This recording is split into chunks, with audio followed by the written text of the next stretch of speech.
ꯃꯌꯥꯝ ꯉꯁꯤꯒꯤ ꯚꯤꯗꯤꯑꯣ ꯑꯁꯤꯗ ꯃꯅꯤꯄꯨꯔꯒꯤ ꯄꯨꯋꯥꯔꯤꯗ ꯃꯨꯠꯂꯔꯣꯏꯗꯕ ꯋꯥꯔꯤ ꯑꯃ ꯍꯥꯏꯕꯗꯤ ꯆꯍꯤ 7 ꯈꯨꯟꯇꯥꯛꯄ 7 years devastation ꯍꯥꯏꯔꯒꯁꯨ ꯈꯪꯅꯕ ꯃꯅꯤꯄꯨꯔꯒꯤ ꯍꯤꯁꯇ꯭ꯔꯤꯗ ꯗꯥꯔꯀꯦꯁ ꯐꯦꯁ ꯏꯟ ꯃꯩꯇꯩ ꯁꯤꯚꯤꯂꯥꯏꯖꯦꯁꯟ ꯍꯥꯏꯔꯒꯁꯨ ꯈꯪꯅꯕ ꯌꯥꯕ ꯋꯥꯔꯤ ꯑꯁꯤꯒꯤ ꯃꯇꯥꯡꯗ ꯈꯪꯃꯤꯟꯅꯁꯤ ꯃꯌꯥꯝ ꯂꯣꯏꯅꯃꯛ ꯆꯍꯤ 7 ꯈꯨꯟꯇꯥꯛꯄꯒꯤ ꯋꯥꯔꯤ ꯇꯥꯔꯝꯂꯒꯅꯤ ꯉꯁꯤ ꯚꯤꯗꯤꯑꯣ ꯑꯁꯤꯗ ꯑꯃꯨꯛ ꯍꯦꯟꯅ ꯀꯨꯞꯊꯅ ꯈꯪꯃꯤꯟꯅꯁꯤ 7 years devastation asi sok lising amaga chani pan taraga mapan dagi sok lising ma chani pan kun taruk phawba chathaki masi maitei civilization gi history da darkest phase amani haina lobi yai aikhoina ngasi di chahi 8 khuntapagi wari asi kaunabagum tawre tasengbadi chahi 8 khuntappa si sok lising amaga chama pan nifuga mathoi dagi sok lising ama chama pan nifuga manga phawbagi marakta thokhiba holocaust ka chap manaba recognition phangpham thokpani अदुबु लाइबक थीबदी 7 years devastation की मतंगदा academic research amadi extensive study watpana maram oiraga international level da recognition watpani holocaust की दी extensive study तौबा amadi material kaya easily available oibana maram oiraga mayamna hena recognize तौबने अदुगा अखोगी चाही 8 खुंताकपा असगी मतंगदा record फजना लैतबा लैरिबा record खरा असिसु कोइचाइ चाइरगा लैबनी तैथारोन कुंबाबदा खरा पलम्मे अदुगा अतै दिवारी ओइना लीनबदगी लखोटलगा सगतपना अयाम्बो ओइ मतमदुदा अखोगी इपा इपुसिंग अदुना फजना record तौदुना थरम्बा तारगदी ngasi मलियमगी थाकता सखंगलम्बसु याइ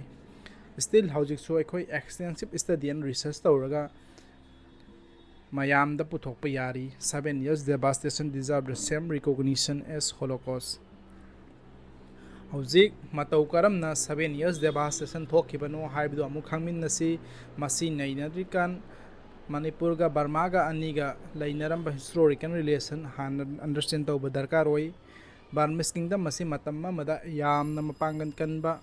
kingdom अम ओइरमी Burma अमदि Manipur अनिगी relation असी करिगुम्बा मतमदा मरी फब मतम सियावी अदुगा करिगुम्बा मतमदा मरी फतब मतम सियावी लालोन इतिक अमदि निंगथौ मसेलगी मरकता नुपी यांगांग लौना लैनबा लुहोंग खोंगदोंबगी थबक सोदुम मरकता थोई सोक लिसिंग मचानी पान तरागा मपंदा बर्मिस किंगडम ना पोइरै लेबाक असिदा लैरिबा मैतै हाइरिबा कंगलुब असि तुमना हतोके हाइबदि जिनोसाइड तौगे हाइबगे पंदम मगा लोइना पोइरै लेबाक असिदा लान तसिलखि हौजिक मखा तरकपदा करिगिदमक बर्माना मणिपुरदा लान तसिलकपनो येंगलसी महाराज मर्जितना सोकलिसिम चानी पान तरागा निपानदा महाकी मयाम्बा चौरजितपु बर्मिस सिंगी मतिंग लौदुना निंगथौ फंबालदगी चिंगथदुना महाना निंगथौ अम ओइखि बर्मिस निंगथौना मतिंग पांगबगी ममल लोइना काबो तंपाक बर्मादा पिथोखि अमसुंग बर्मिस सुवेरेनिटी ओवर मणिपुर महाना रिकॉग्नाइज तौखि हाइबदी मणिपुर की इंडिपेंडेंस और सोवरेनिटी मांगदुना बर्मिस निंगथौगी वासेल ओइना लैखि मरम मसिना मर्जितना महाकी कोनुंगे फमनाइबा मंत्री मंडोन सिंगी ममांगदा इकाइबा कया नंगबा पांगदबो ओइना उबना मरम होरगा महाकी इज्जत खरा कन्नबगिदमक बर्मागी निंगथौ बगिदुवाना सोकलिसिम चनी पान तरागा मपनदा निंगथौ ओइरकपा मतमदा बगिदुवाना मर्जितपु महाकी फंबान काबा नुमित्ता यावरनबा ऑर्डर तौरखि अदुबु मर्जितना महाकी इंडिपेंडेंस ओइ हाइना महाकी फमनाइबा सिंगदा उन्नबगिदमक महाकना बर्मागी अनौबा निंगथौना तौरकपा ऑर्डर अदुबु नथैदुना चतखिदे मरम मसिना अवा निंगथौ बगिदुवाना खोइ साउनदुना महाकी सेनापति हाइबदि जनरल महाबंदुलागी लुचिंग मखादा मसिंग यामलबा लानमी कया मर्जितपु पारामा तंबीनबा थरखि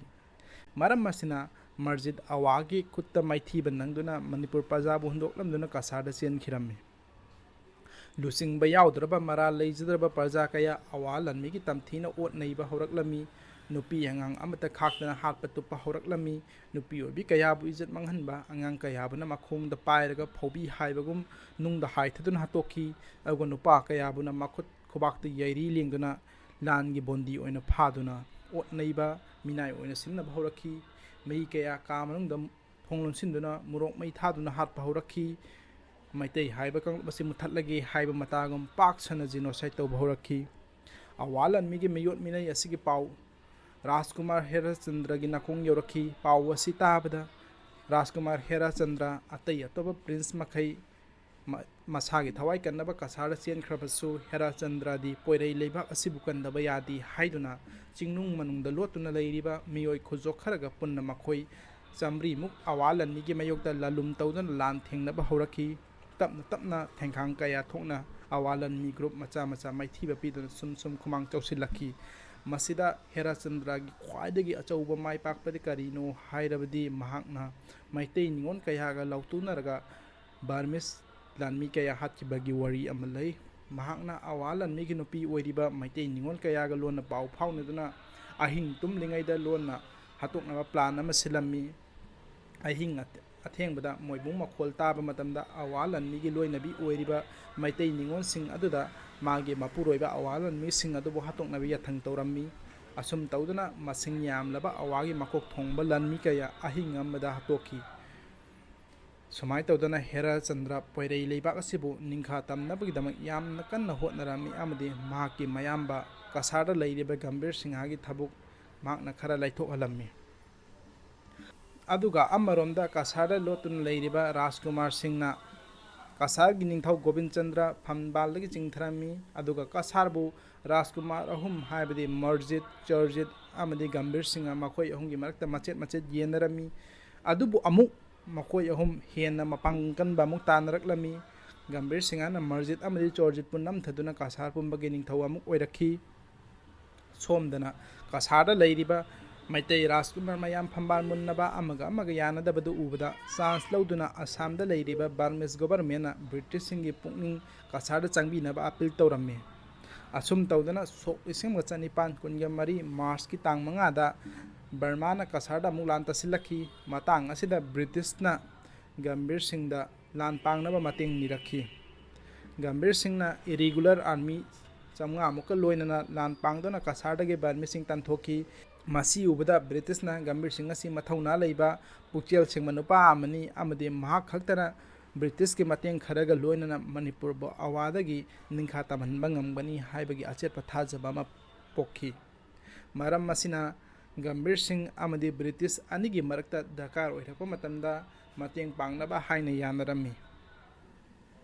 British na Gambhir Singhda regular army ama semgatnaba haibidi Manipur lebi kauba group ama semgatnaba yaba pirammi Gambhir Singhna sagon tongba lanmi chamnga amadi khongmi lanmi chahum silhetta leiriba maitei singi maraktagi semgatlammi British officer ani haibidi Captain Grant amadi Lieutenant RB Pemberton Manipur lebi di attest tawduna lan maitai lanmi sing adubu langi sarit sarak lanmi gi thaksi kasi asina chingba kaya tambirami British na land changada chu khulai kaya amadi maduda changba senfam kaya puthopirami